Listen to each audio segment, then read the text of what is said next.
Hello and welcome to another video for Minus Touch Toys, Games and Collectibles. And today we are looking at the 1987 release by Dapol from their Doctor Who series of action figures and action playsets. Now these figures were released in 1987. The license was granted to them to produce figures for the 25th anniversary of Doctor Who, which was in 1988. So they produced their first range of figures in 1987 for the upcoming 1988 anniversary year. They did produce a variety of different characters and play sets, all based around the current Doctor at the time, which was Sylvester McCoy, although they did do some of the previous Doctors as well in that series.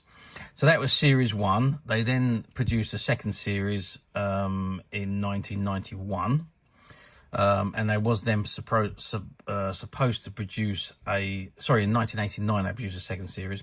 They was supposed to produce another series in 1991, but they had a fire at the factory in 1990 and a lot of the molds got destroyed.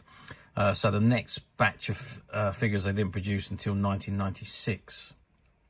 Which was their series 3, and then they did do some sets after that, I think, which was towards the end of the 1990s, early 2000s, until the license expired. And obviously that was just before the new Doctor Who was released or went into production, and obviously then the license went to character options.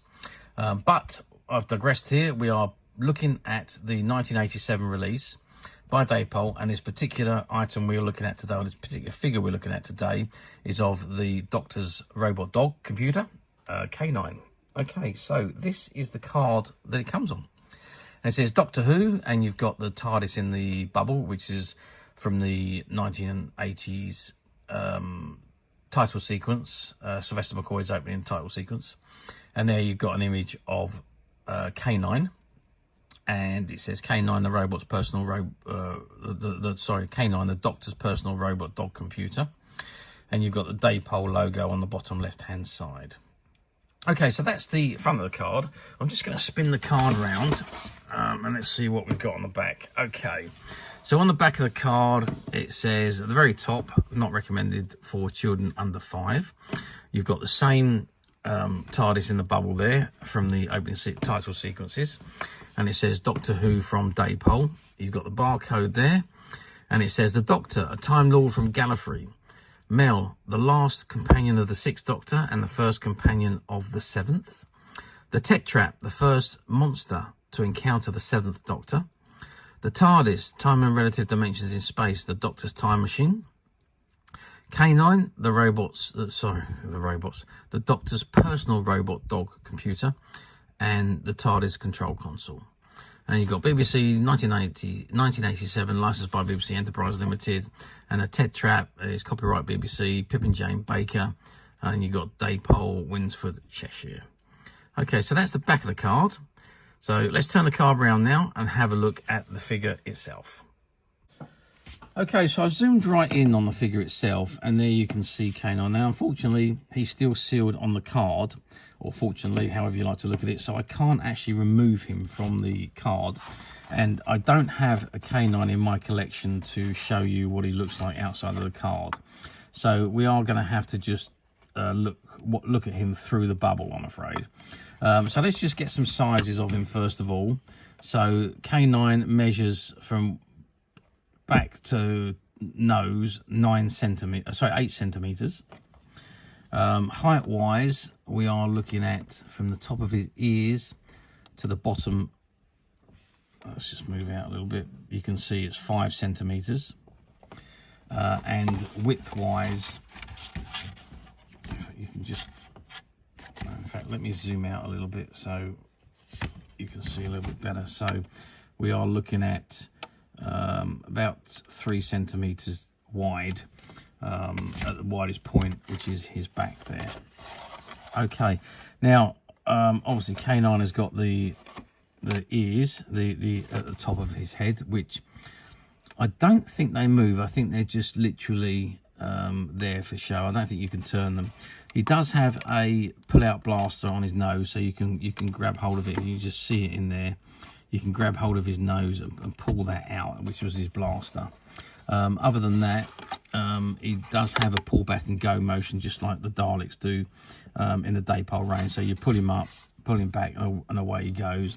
And he's got a steering wheel at the front, so you can turn that to any angle you like. So if you turn it to the right, when you pull him back and go, he would circle around to the right. So that is and obviously he's got the K9 logo on both sides of him. There's no stickers on the top of him for his control panel or anything else, and he doesn't have his checkered collar. He's just got a gold collar on there. As we know, if you can see in the picture there, he's got a checked collar on, which he doesn't have. So I mean, detailing is not bad. They could have done better on this. I think they could have had the right collar on the tail. Actually, yes, sorry, one other function it does have: the tail does move from side to side when you roll K9 along the floor. So you put him back and go, the tail does move, the nose comes out. So there is a few functionalities on this one, which is probably a lot better than a lot of the others. But you know, again, the actual detailing is not quite there for me. If they had a sticker on the control panel, that would be great, and the right collar would have been perfect, and the item would have been just right for the collector. But unfortunately, they just didn't quite do that amount of detailing on the item, which is a shame, really. So incidentally, they also done a green version of this K9, which was a special edition for the 25th anniversary. I don't quite understand why they did it in green plastic, but there is a green plastic one that's also available. We did have a few of them, but unfortunately we have sold out of the green ones. But we've got a few of these in stock. Okay, so how well did these do? Well, yeah, back in the day, in 1987, these figures were very, very popular to the collectors and the fans of Doctor Who. The only downside was trying to get them, because they weren't readily available in toy shops. It was really only specialist shops that were offering these items for sale. And that's the way Dapol decided to go, because Dapol is a model train manufacturer, and all their models get sold through specialist shops, and they did the same with the Doctor Who merchandise, which was a shame, because it restricted a lot of people from actually being able to buy the items new back in 1987. But hey ho, that's the way they went, and obviously they done well out of it, because they kept the license for I think they're getting on for 15 years before it expired. So yeah, they obviously done quite well, and they did produce quite a lot of figures. But getting them was a problem, I say. I mean, you could send away for the mail order catalogue from Dapol, and you could order direct, send off your check or postal order, and you get the item back within about 28 days, something like that. Or you could go to the conventions or the events or the exhibitions, because they was always on this or being sold at the Blackpool exhibition on the Golden Mile, or at Longley in the Doctor Who exhibition. They're always selling them there. So, but I say otherwise, you had to go, especially shops like Forbidden Planet, to try and buy these items if you wanted them. However, now what we're talking 87 to 2024. What's that? 37 years ago. Yeah, 37 years. Well, in 37 years, these items have become seriously collectible. I mean, incredibly collectible. And trying to find them now in these mint, sealed, unopened conditions is extremely hard to do. You can pick a lot of these figures up. There was a lot produced, so there's a lot of them around on the platforms. But finding them in the unopened state as these are, unplayed with, untouched, is almost impossible nowadays. But as usual, we at Midas Touch have managed to find quite a few, and they're currently available to purchase on the Midas Touch website, which you can get to quite simply by clicking the link below. It will take you straight to the website, where you'll be able to find this and many other Doctor Who items, and many other vintage toys, games and collectibles come to that. There's over 10,000 products currently available on the website for you to view and purchase at your leisure. And don't forget to hit the subscribe button, because we're uploading videos for every new item that goes into the website. There will be something for everybody, and I'm absolutely positive you're not going to want to miss this, because we have got simply amazing items coming through.